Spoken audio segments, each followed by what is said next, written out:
You hear that?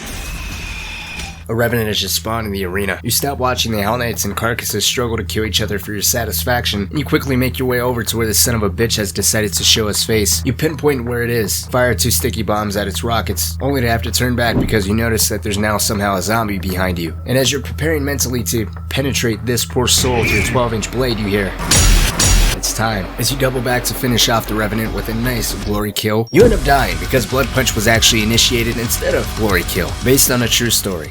So I believe it was about a week ago where I uploaded a video called Underappreciated Things in Doom Eternal, and while I thought that was a clear sign that I was running out of content, people seemed to ignore the signs of desperation and gave me a bigger list of things to add, like this rock. So with that being said, let's act like our parents' love life and keep this charade going, shall we? You're not gonna make love tonight? Now we're going to start this off with a little bit of a bang. Sound design. We often give the most credit in sound design to its significance and how it aids the combat loop of Doom Eternal. That loud, addictive letting you know that you've not only neutralized the demon's primary source of attack, but also momentarily staggered it, giving you a moment to breathe, and in some cases allowing you that instant feedback, which for more advanced players will let you know, hey, you can shift your priorities. You don't have to focus on a specific demon like you initially did. I think a prime example of a demon like that would be the Arachnotron, right? As soon as an Arachnotron enters the arena, your main motive is 9 times out of 10 to get rid of that fucking turret, and then after that you can move on to whatever else you want. It's no longer that big of a threat, at least in terms of distance and your versatility if you're someone that likes to move around in the air a lot. The sound of the combat and the weak point system is something that cannot be underappreciated or overly appraised. I think that active feedback of damage, doubt, and whether priorities need to be improvised or attention needs to be shifted in the heat of constant action is what really puts the combat of Doom Eternal in a league of its own. But on the same side of that coin, demons that just spawned, the chainsaw being charged,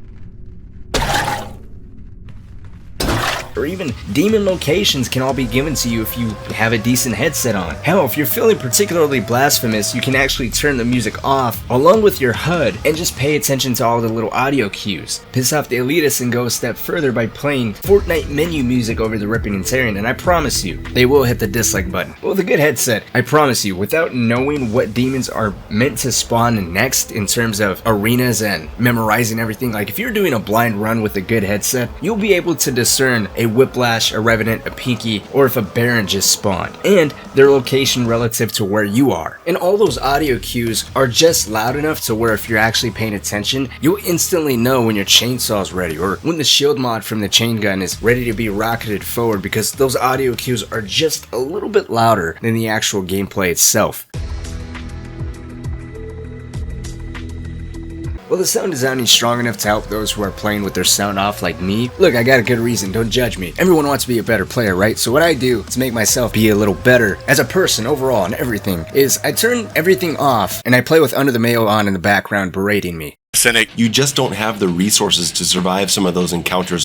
But I have the whole arsenal. You trying to say I can't aim? I beat the game on Ultra Nightmare, on console and on PC, okay? I'll believe it when I see it. No, for fuck's sake. Is this what you wanted? Huh? What do you think about this? Catastrophic failure. I give up. Cynic, shame. It helps. So while I'm barely paying attention to what's going on because I'm being verbally abused, the audio cues are nice giveaways to help me be aware of what's going on. In a similar vein, I'd also say the Destructible Demons are visual aids to help you keep track of all the demons that you've done a specific amount of damage to. Maybe in the heat of the moment, you had to retreat or readjust or move around and you completely forgot that there was a Baron. And oh look, half his face is gone, so now you know, okay, I've done a pretty good amount of damage to him, or at least shot him in the face once with the ballista, so I should have a good idea of where his health is right now. That's one aspect in terms of combat. Another aspect would be when you destroy weak points off of specific demons like the Arachnotron or even the Revenant in this specific case, you remove their primary source of attack. You basically change up their behavior patterns, which in the grand scheme of things you could attribute that to just being another aspect of the weak point system, but just on a more technical level in a small one-on-one encounter, you're completely altering that Doom dance that Hugo Martin is always referring to. You're changing the enemy's basic behavior, which then alters how from that moment forward you're going to move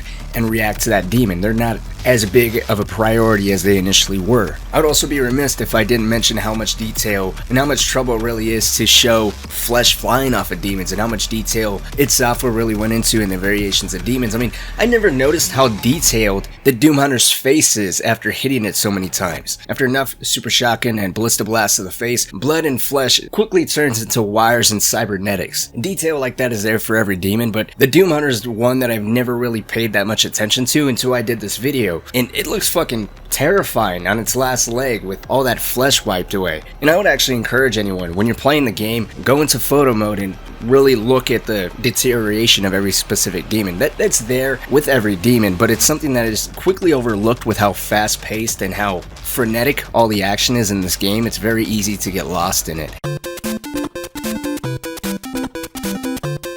I'm probably just gonna shove 2 more things in this video because I don't like making long videos, but this one I had to talk about, and it's probably not even underappreciated. It's just something that I just wanted to say. So whenever you play games, normally, or at least the games that I play, let me know if there's anything different. There's one of 2 health systems, right? You have a regenerating health system where after receiving so much damage, you have to take cover, retreat, hide behind a wall, or a tiny pebble that's somehow big enough to shield you from any incoming fire. And then after staying out of the heat of combat for so long, your health is fully restored and you're good to go again. This is a type of healing system we see in Call of Duty, or in Call of Duty they also have this thing now where you can manually heal yourself, which allows you to get back to the combat a little bit faster. Or the other healing system that I was referring to, where you have a set health bar and your health doesn't regenerate, rather you're at the mercy of the environment and the game giving you health kits or health packs or a med kit. Either way, these 2 health systems essentially take you out of the combat because now your priority shifted from clearing out all these enemies to, oh shit, I'm gonna die. Let me go look inside this pile of shit and see if I can find a med kit. And in Doom Eternal, you don't have that. You have everything at your disposal. If you're low on ammunition, you know exactly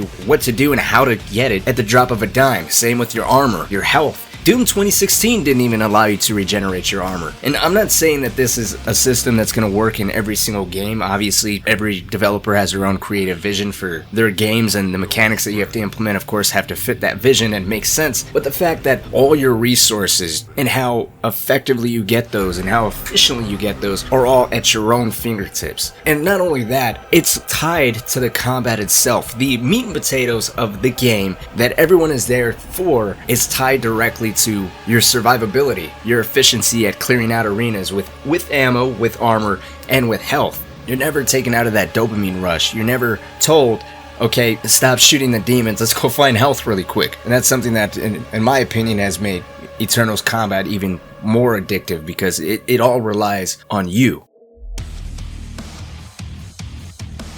This one's kind of funny because I was iffy on even including this because I know the Ripatorium has been glitched out for a lot of people. I don't know if it still is for the majority of you. I've finally been able to re-access this myself, and conceptually I think this was a badass idea. A demon prison in the Fortress of Doom just for you to practice, learn the game's movement, learn the mechanics, learn weapon switching without really any penalties for dying or fucking up somewhere. I just wish more was done with this. I'd attribute it to the pandemic. I mean, you can only do so much from home, and I'm sure with all the stuff that was said about the Ripatorium in this last year, with how active Hugo Martin is and id Software is with the community, I'm sure they would have done more with this. But as of right now, it's just kind of a 2-minute gauntlet just to kill some quick time. The amount of time it takes to actually access this thing is about the same amount of time you're going to be investing in finishing this thing. And with how much people want a horde mode or some type of endless round-based game mode where you can just basically jump in, jump out, kill demons non-stop, I still think the Ripatorium would be a nice foundation for something like that. Maybe be able to access it from the main menu, throw in some modifiers, change some values on demon spawns, what demons spawn, their placement, almost like a Snap Map 2.0, but not exactly, where it's just the Ripatorium, but there are some modifiers to change the gameplay a little bit there. So I think it's still there, the ability to grow off of it and do some more with it, but as of right now, it's just kind of laying dormant. But with that being said, that's going to go ahead and do it for me. Let me know what you guys think about all this stuff down in the comment section. If you guys want a part 3, feel free to post some extra stuff. I did cut a little bit out because, you know, the video is already long enough, but until part 3 comes out, I'll see y'all later.